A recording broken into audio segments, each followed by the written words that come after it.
Hello, in this video I'm going to show you how to sideload applications onto your Oculus Quest. So first thing that you want to do is go to dashboard.oculus.com. I'll provide a link to this.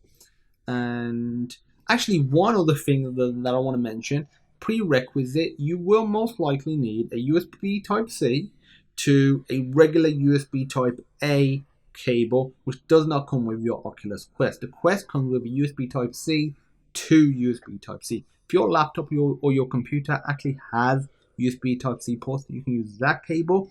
If you're probably the majority of the people out there, like myself, that doesn't have those ports on there, just has regular USB Type-A ports, then you'll need a cable.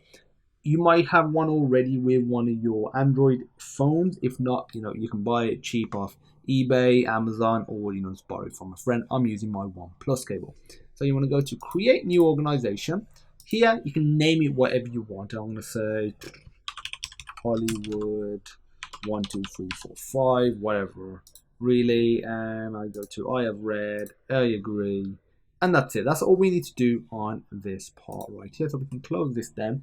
Next, we want to enable developer mode, and to enable developer mode, I'm just going to hit record on my screen, on my Android screen, that is.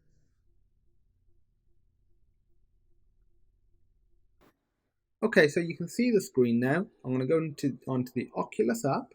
You go to settings, you go to Oculus Quest, it will connect to it, and you open that up, go to more settings, go to developer mode, and make sure this toggle is on. Mine's already on. If it's blue and the white circles on the right, that means it's on. If not, it's off. So make sure this is on. This is very important, and that's it. Once you've done that, we can open recording from there. Okay, so now that we've got that done, we need some drivers. So I've already got them, but let me show you where you can get them from. So the first one is the ADB driver, and I'll provide a link to everything that you will need. Ignore the fact that it says Oculus Go, it's the same drivers. And okay, and next we will need this driver here. This may be optional for you, but download it and you'll find out it's optional. So click download or just click that button. So show in folder, and I've already downloaded it twice. So I'm gonna extract this.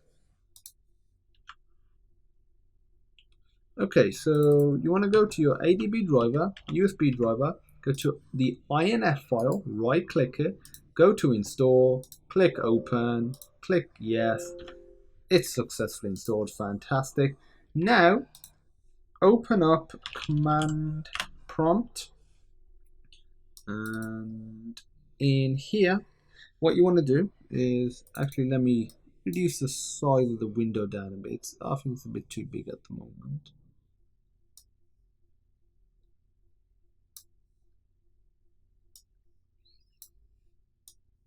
Okay, there we go. I'm going to type in ADB. If this does all of this, that's fine. That means ADB has successfully installed. If not, pop me a message and I'll help you out. Type in ADB devices, and before you click enter, actually plug in your device. That would help. So it's plugged in. So that's strange. It says it just stopped responding. Let me try plugging it in again.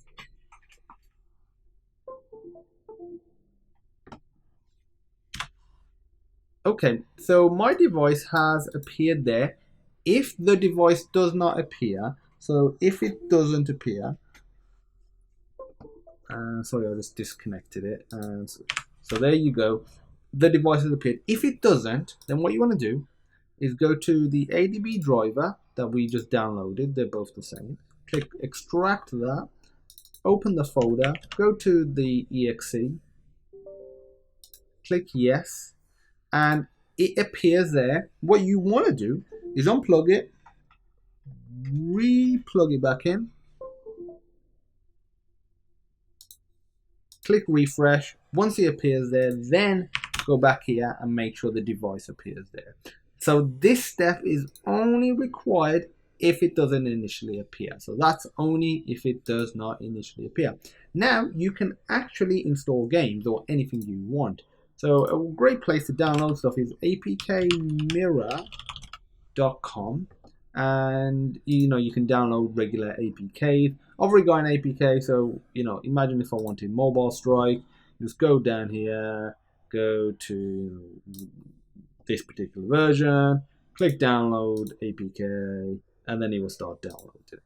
Okay, so to actually install the APK, it's really simple. You want to type in adb install with your device plugged in, and literally just drag and drop the APK onto there. And I've got it here. It's just Minecraft VR, and if I click enter, obviously if your APK is a larger file size, it will take a little longer. This one, because I've done before, I know this is going to take roughly about 25 to 30 seconds, but again, just be patient.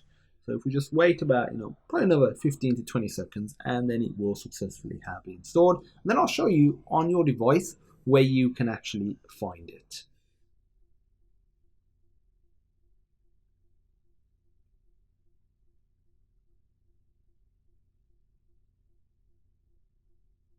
And it is actually installed. We're just going to wait for. So you will not get this error. It says install file already exists. Attempt to reinstall without first uninstalling. So you will actually get success here. So you will actually get something that says success. So once you've done that, what you can do is put on your Oculus headset. You can actually unplug it now for ease of use. So I've unplugged it. Put on your headset. You can see what I'm seeing on the screen now. Go to navigate, go to library, go to unknown sources, and there we go. It's right here, Minecraft. So if I click that, it will launch it up. It'll take a few seconds.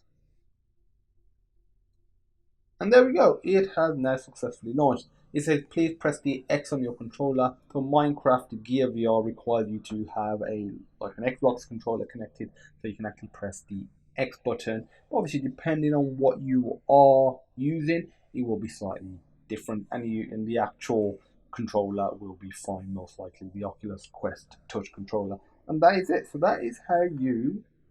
Let me stop recording. Yep. So that is how you install games via Sideloading on your Oculus Quest. If you have any questions, feel free to pop me a message. And as usual, I look forward to seeing you in the next video.